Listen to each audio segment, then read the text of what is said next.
Hey guys, welcome back to my channel. So today's video is going to be my 38-week pregnancy update.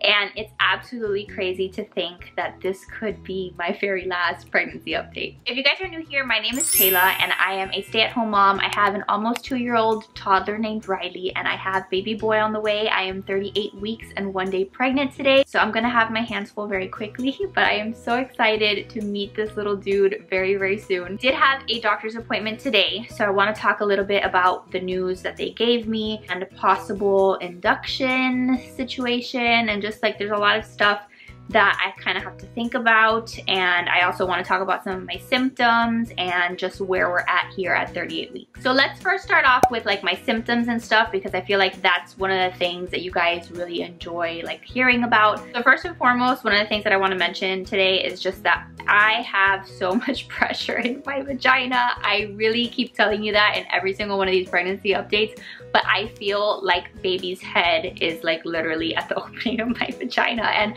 I don't think he is, because I think otherwise the doctor would have told me yesterday, but it just feels like he's literally coming out like any second. Like, I don't know how else to explain it.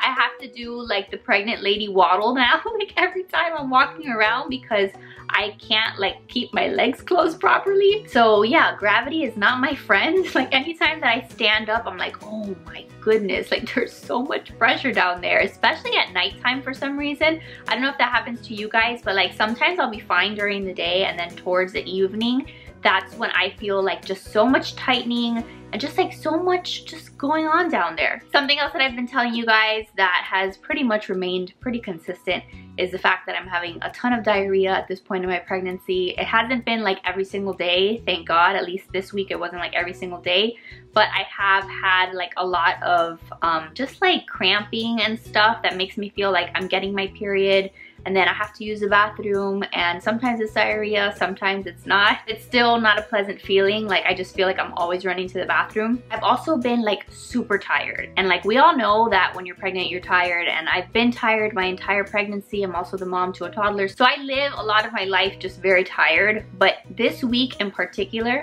I have felt my body like shutting down. Like normally I can't take naps at all, and like I have been taking naps throughout the day. Like I'll be on the couch, and if nothing's happening, if we're not watching a show or something, like I'll just feel my body shut down and I will take a nap and I'm gone, like I'm done. So I have been like super extra tired this week. I've also felt kind of like my body's coming down with a cold, so I've been like extra sniffly, and I don't know if that's you know, just like allergies, or I think my sister was over here for Thanksgiving and she had a cold, so I don't know if she gave me a cold, or if it's just my body that is just, I don't know, just like really tired and more susceptible to, I don't know, getting a cold. The other night though was like the most eventful thing that's happened this week. Like maybe like 3 or 4 nights ago, I really thought that I was gonna be going to the hospital, going into labor, because I had a night where it was like evening time, so it was like 6 o'clock, and I started getting contractions and I started getting tightening, and enough that I had to start timing them. And I was using my contraction timer. The contraction timer that I'm using is called Labor Signs. I talked about it in one of my other pregnancy update videos. Basically, you push this little start button and it times your contractions, and then it keeps a log of like all of your contractions. And so I did that for like over an hour. I was having contractions for over an hour. They weren't like 5 minutes apart, which is like the time that I'm waiting for. So they were like 10 minutes apart, and then they kind of got like 15 minutes apart, and then they started getting 20 minutes apart. So it was kind of like going in the wrong direction. They're supposed to be getting closer when true labor is starting. And then eventually they went away entirely, and then I was kind of like, okay, well, guess it's not happening. But that was probably the closest that I got to thinking that I was actually in labor. I guess that's pretty common though. I guess those would be considered like Braxton Hicks contractions, just your body prepping itself for true labor. Something else that I hadn't really experienced until now though was like last night I had really bad tingling in my feet, and I was doing some Googling. I was just kind of trying to figure out like why that was happening or like what's going on. And even today a little bit, I have a little bit of like tingling in my feet, kind of like my feet are falling asleep. And it's not like painful, it's just a little bit like uncomfortable.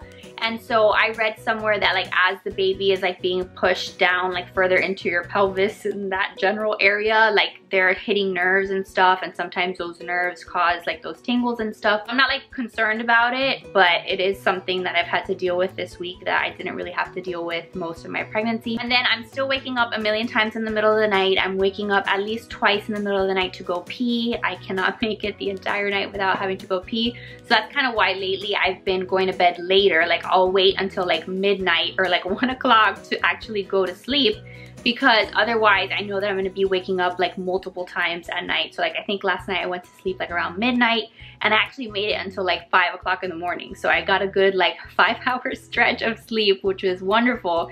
And normally that doesn't really happen. Like I've been telling you guys, I do feel a lot more prepared for baby. Like my bags are packed. I have my hospital bag ready to go. I have the baby's hospital bag ready to go. Joe told me that he can pack a bag in like 2 seconds, so I guess eventually he'll pack his things, and in case he needs to go to the hospital, he'll get his stuff together. And now that we're almost at 39 weeks, I feel a lot like less stressed about like going into labor. So I feel like now I'm at a good place where like for the last 3 weeks, like ever since the preterm labor scare, like I hadn't been going out to the malls, I hadn't been doing much walking, I hadn't even been going up and down the stairs because I was scared that my water would break and then the baby would come really early. So I've really just been a bum like the last few weeks, not doing a whole lot of anything. I feel like now I can kind of like get back to like living my life and actually doing things. So I'm being a little bit more active this week, and we'll just kind of have to see what happens. But as far as my doctor's appointment goes today, I went to the doctor. I had gone exactly a week ago, and this time around I was weighing 146 pounds. So I gained a pound since last week, so 146 at this point. And then my blood pressure was good. She measured my belly was measuring fine.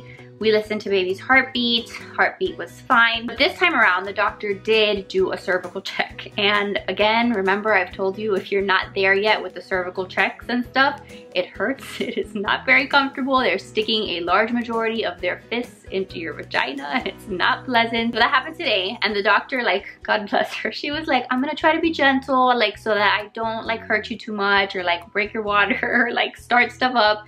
And I was like, thank you, that's really nice of you. And then she went and she shoved her whole fist in my vagina, and it was not gentle at all. It hurt a lot. But she did tell me that I'm still about the same. I'm about 3 centimeters, and that's really all she told me. So at this point, I'm still about the same as I was when I had the preterm labor scare. So at 35 weeks, if you guys are new here, I was at 3 centimeters and 80% effaced.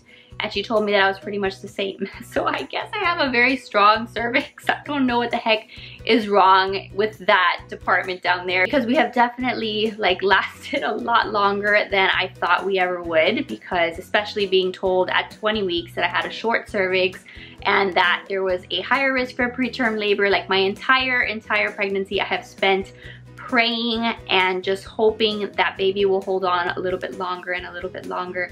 And God is just wonderful, and the power of prayer is seriously like so crazy, and I just thank God every single day that we've made it to this point. So thank you guys so much for all of the prayers, and thank you guys so much for all of just the thoughts and the well wishes that have come our way, because my cervix held on and baby boy is still in there cooking, and I just feel so grateful for that. So I am just as shocked as any of you guys are. If you guys were thinking that I was gonna go into labor sooner, I feel just so blessed that we're still here. But now here's the situation, and this is something that I discussed with my doctor. After the doctor examined me, she asked me if I wanted to consider being induced next week at 39 weeks.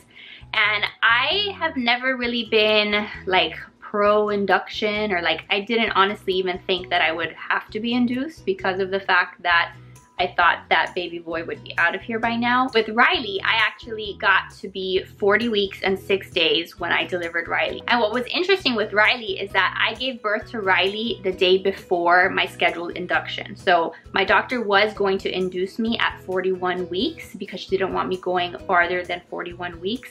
And the night before, I called the doctor and I was like, I think I'm leaking. Like I've got like water on my underwear, and like I'm not really sure. Like I've had like wet underwear for like 2 days, and I don't really know if that's my water being broken or not. But like I had no idea my water had broken. So I called her, they were like, come in. And sure enough, when they checked me, they're like, your water's been broken. And so that kind of led to a lot of complications and things, because once Riley was born, they were scared that because my water had been broken for a couple days, that maybe she had an infection. And so she wound up in the NICU for 3 days, and that was like her whole birth story. So this time around, there's a lot of different factors that I have to kind of consider, because I'm trying to weigh the pros and the cons of being induced at 39 weeks. First and foremost, it could happen that I don't even make it to 39 weeks. So I'm 38 weeks in one day. I could go into labor like this week and not make it to 39 weeks. But the problem is that my doctors are not going to be on call this weekend, nor are they going to be on call next weekend. So there's a chance that if I kind of just let myself go natural, that my actual doctors, and there's 3 of them that I've seen, that neither one of them will be the doctor that delivers my baby. And I don't know if I want that. Like, I don't know if I want just like a random doctor that I've never seen before, never talked to, delivering my baby. So that's one of the reasons why I'm kind of inclined to take her up on her offer and go into the hospital for an induction at 39 weeks. She did also obviously tell me that at 39 weeks it is perfectly safe to have the induction. All of the data out there suggests that 39 weeks induction is like not risky at all, that the baby's fully developed and all of that. So I'm not concerned about like any of like the risks in that way. Like, I think that baby will be in a very good place if we make it to 39 weeks. But then on top of that, like, I do like the idea of like going to the hospital, making it there on time, like not having to be like, oh my god, my water broke, and then like get in the car, and then like what if we're stuck in traffic, and then like what if I can't get my epidural. Like, all of those things are things that I obviously did not want to happen, like to be super stressed out about all of that. So if we get induced, it's basically like I'm given a scheduled time, I go to the hospital, they hook me up to the machines, I get Pitocin, and they break my water, and then labor starts. So it's a lot more controlled in that way. I'll be able to get my epidural, all of that. Straight up, that doesn't necessarily sound like a bad thing. Like, that actually did happen to me with Riley. Like, even though my water had been broken, they did have to give me Pitocin, and they even had to give me Cervidil. I think that's what it's called. It was like a little, kind of like a pill that they put in your vagina so that it can like start like your cervix dilating more so that you can actually have your baby. So I did have that with Riley, so I'm sure that the process would be pretty similar this time around. And then not to mention just like a lot of other things, like if I were to get induced at 39 weeks, that would be December 10th. And I'm not sure like how the schedule would work. I don't know if it would be exactly December 10th. She said the earliest would be December 10th. So it could be the 10th, the 11th, the 12th.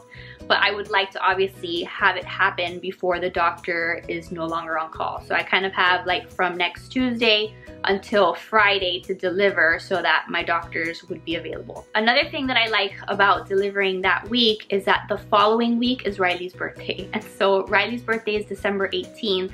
And honestly, if I can avoid it, I would obviously love to not be in the hospital during my baby's like birthday. Like, I would love to be able to be home with her, to give her attention on her second birthday, and like not to be in the hospital if I can avoid it. And then let's say that like I don't even go into labor that week of Riley's birthday. If I go a little bit later, then we're cutting into Christmas, and I'm gonna be really stressed out about the idea of possibly being in the hospital on Christmas. Like, I wanna be able to enjoy Christmas with my family at home. I would love to have baby boy at home and be able to see Riley open her gifts and just like spend that time with family and not be in the hospital or not be stressed about the idea of being in the hospital. So I know that all of this is just like a lot to process, and maybe it sounds absolutely stupid, and maybe you're watching this and you're like, wow, like I can't believe that she would try to schedule her baby's birthday so that it's not in Christmas or it's not on her other baby's birthday. And like, you have a right to feel that way. That's okay. Like, everybody's entitled to their opinion. But honestly, I have to like think about what's best for me, what's best for the baby, what's best for my family, and I have no problem doing that. So come at me if you want, that's fine. But yeah, she told me to think about it, have to give her an answer, like the sooner the better, so that I could get on the schedule. But I think that 39 weeks is gonna be when baby gets here, if he doesn't get here before I even have a chance to make that decision. So that's really what's been going on at this point. There are some like last minute things that I still have to do. Like, I got his baby swing in, and I wanna assemble the baby swing so it's ready once we bring him home from the hospital. And I did get his DockATot in. I think I told you guys in another video that DockATot was nice enough to send me one of their DockATots, and so we're gonna be using that as like a little lounger for him, and I'm excited to use it because I never had one with Riley. Other than that, like some basic organizing that I have to do like in his changing table and stuff, and I have a couple other like outfits that I ordered for him during like Black Friday and stuff that I want to wash and get ready for him. But we are just so excited. We're so excited to have him home with us, and I just pray that he's healthy. I just pray that I'm healthy, that it's an easy labor and delivery, and I cannot wait to share it with you guys. Don't let my happiness though like hide the fact that I am scared shitless. Like, I am terrified of everything. I'm terrified of the labor process.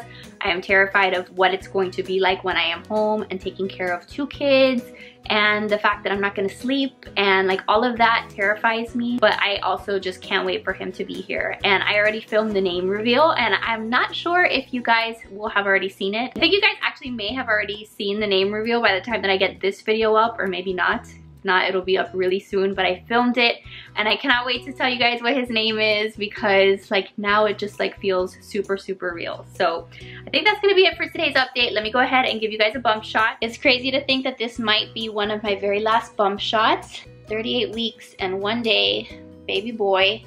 I was looking in the mirror though yesterday, and I have a ton of stretch marks, like all over my belly.